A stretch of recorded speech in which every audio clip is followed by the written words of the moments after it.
Bonjour et bienvenue à la Botanique du Cœur pour les enfants, le podcast qui leur apprend à prendre soin de leurs émotions, comme on prend soin d'un jardin, avec amour, patience et bienveillance. J'espère que tu es confortablement installé dans ton lit ou dans ton canapé, car je vais te raconter une des fabuleuses histoires de Petit Grain. Pour être bien sûr que tu sois dans de bonnes conditions pour m'écouter, mets-toi dans un endroit calme où il n'y a pas trop de bruit. Et tu peux aussi prendre une bonne couverture pour te mettre au chaud. C'est important que tu te sentes bien détendu dans un lieu confortable. N'oublie pas une chose, tu as un merveilleux pouvoir magique en toi. Oui, en toi. Ce pouvoir s'appelle l'imagination. Tu connais l'imagination ? C'est ce qui te donne le pouvoir de voir les personnages dans ta tête, mais aussi d'imaginer les objets et les endroits quand tu fermes les yeux. Ainsi, tu vas pouvoir imaginer tous les personnages de mon histoire, leur donner une apparence, des couleurs, des habits, comme tu l'auras choisi dans ta tête pour faire de cette histoire ton histoire. Pour bien commencer ce voyage vers l'histoire de Petit Grain, il est important de respirer tranquillement et calmement, comme si un gros ballon se gonflait et se dégonflait dans ton ventre. Et c'est un peu pour voir. Respire tout tranquillement et laisse-toi emporter par ton imagination vers l'histoire de la naissance de Petit Grain. Dans cette histoire, je vais te présenter quelqu'un qui me tient beaucoup à cœur. Il s'appelle Petit Grain, je t'en ai déjà parlé tout à l'heure. Petit Grain est né il y a longtemps, dans une contrée lointaine. Le jour de sa naissance, Petit Grain reçut un don. Il a reçu le don de pouvoir faire pousser en lui, comme des plantes, ce que la nature et ses parents lui avaient offert. Car Petit Grain était le fruit de l'amour, et c'est grâce à cet amour qu'il a pu voir le jour, un matin de printemps. Quand, par la plus belle des journées du mois de mai, il ouvrit les yeux sur le monde, il vit autour de lui comme s'il tombait de la neige. Mais ce n'était pas de la neige. À y regarder de plus près, les taches blanches qui tombaient du ciel ne venaient pas vraiment du ciel. Mais à sa grande surprise, elles venaient des arbres. Et oui, car Petit Grain est né un jour de mai dans un champ de cerisiers en fleurs. À mesure qu'il ouvrait les yeux et qu'il prenait des forces, il pouvait apercevoir la majestueuse plantation de cerisiers dans lesquels il avait eu la chance de venir au monde. Émerveillé, il resta un long moment à regarder les fleurs tomber au-dessus de lui. Ses parents étaient eux aussi sous le charme de ce moment magique. Voir leur Petit Grain enfin là, auprès d'eux, est ce qui les remplit le plus de joie au monde. Leur cœur était plein d'amour. Ils le serrèrent très fort contre eux et savourèrent ce moment comme le plus beau des cadeaux. Puis, Petit Grain se mit à grandir. Au début, il ne savait pas faire grand-chose, mais il en apprenait tous les jours. Chaque seconde était pour lui une découverte. Et chaque expérience, chaque nouvel échec était une raison de plus d'apprendre quelque chose de nouveau. Petit Grain était bien armé pour affronter la vie. Ses parents lui avaient offert de nombreuses qualités dont il débordait à l'intérieur de lui. Chacune de ses ressources voulait pousser plus vite que les autres. Et vu du dedans, c'était un peu comme une grande fête foraine, pleine d'agitation, de musique et de chansons qui résonnaient à l'intérieur de Petit Grain. Petit Grain voulait tout connaître pour aller plus vite, pour devenir plus grand, pour aller plus loin. Et effectivement, il vécut beaucoup de merveilleuses aventures. Aujourd'hui, je vais n'avoir le temps de t'en raconter qu'une seule, mais tu pourras entendre les autres une autre fois si tu en as envie. Un matin, Petit Grain ouvrit les yeux et comme il le faisait tous les matins, remercia le soleil de le réchauffer si chaleureusement. Petit Grain adorait le soleil et il ne pouvait pas passer un seul jour sans le remercier de son existence et de la joie qu'il lui apportait. Il lui suffisait de quelques minutes, les yeux fermés, sous la douce chaleur réconfortante du soleil, pour se sentir revigoré et sûr de lui, en pleine forme. Alors, avec ce beau cadeau offert chaque jour par le soleil, Petit Grain n'oubliait jamais, en retour, de lui aussi bien le remercier.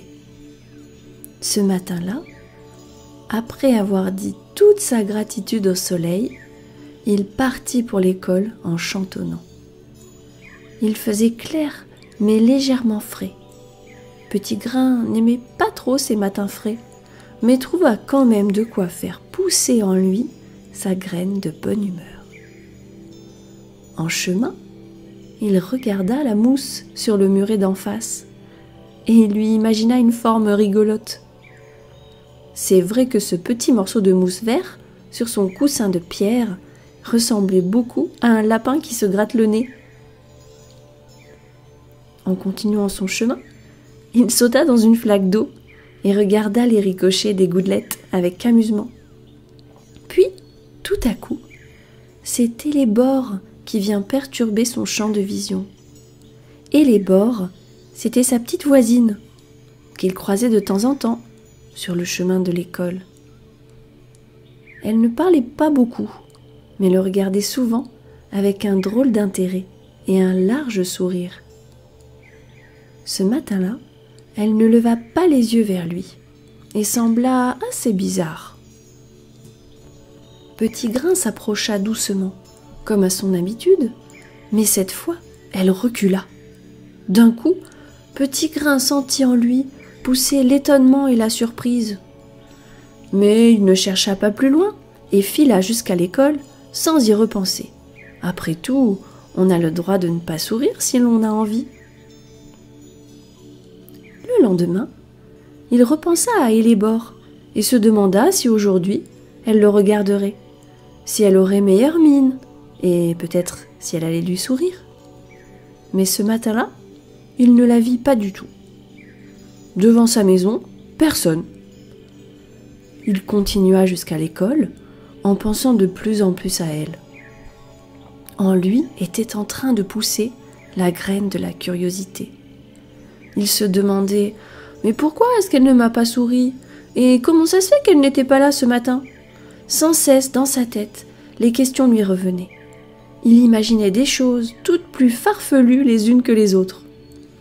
Il se disait « Non, c'est sûr, Élébore n'avait pas été piquée par une mouche tic-tic, ce qui lui aurait fait perdre son sourire. C'est peu probable, les mouches tic-tic ne sont pas là en cette saison. Ça m'étonnerait aussi qu'elle ait mangé trop de navets et que ça lui ait fait perdre toutes ses dents, comme m'a dit maman la dernière fois. » Vous l'aurez compris, Petit Grain imaginait vraiment beaucoup d'hypothèses, certaines assez farfelues. En lui poussait la graine de son imagination. Le lendemain, il se dit qu'il ne pouvait pas rester comme ça sans rien faire, et continuait de penser sans cesse à ce qui aurait pu faire qu'Élébore ne lui sourit plus. Il devait faire quelque chose pour que ses pensées ne l'envahissent pas toute la journée comme les jours précédents. Alors, il décida de mener l'enquête. Il attendit ce matin-là, caché devant la maison d'Élébore, pour voir ce qu'il se passait. Il la vit sortir de la maison, toute guillerette, souriante. Puis, dès qu'elle l'aperçut, son visage se changea et devint tout bizarre. Surpris et aussi un peu vexé, il partit en courant jusqu'à l'école. Et là, toute la journée, il imagina encore et encore tout plein d'histoires plus étonnantes les unes que les autres pour essayer de comprendre ce qui avait pu arriver à Eléborg.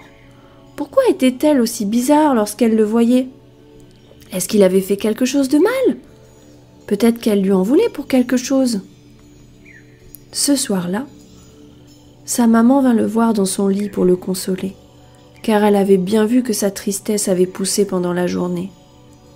Elle le prit dans ses bras et lui dit simplement: « Tu sais, petit grain, souvent, on imagine le pire, alors que la vie nous réservait en fait le meilleur.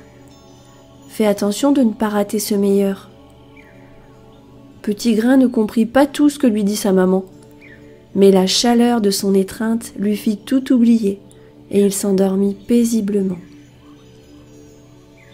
Le lendemain, il partit pour l'école avec un nouveau sentiment en lui qu'il ne connaissait pas jusque-là. En lui était en train de pousser l'espoir. Alors, il passa devant la jolie petite maison d'Eléborg et juste avant de franchir le petit portail de bois, il cueillit une jonquille. Quand elle sortit de sa maison, elle trouva Petit Grain debout devant sa porte, tenant à bout de bras sa jolie jonquille, avec un énorme sourire sur le visage.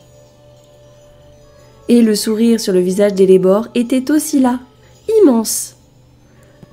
Elle regarda Petit Grain en riant et lui dit: « Ah, je me demandais quand tu oserais venir me parler. » Alors, tu l'auras peut-être deviné, Eléborg était amoureuse de Petit Grain, mais envahie par la graine de la timidité, elle n'osait même plus le regarder.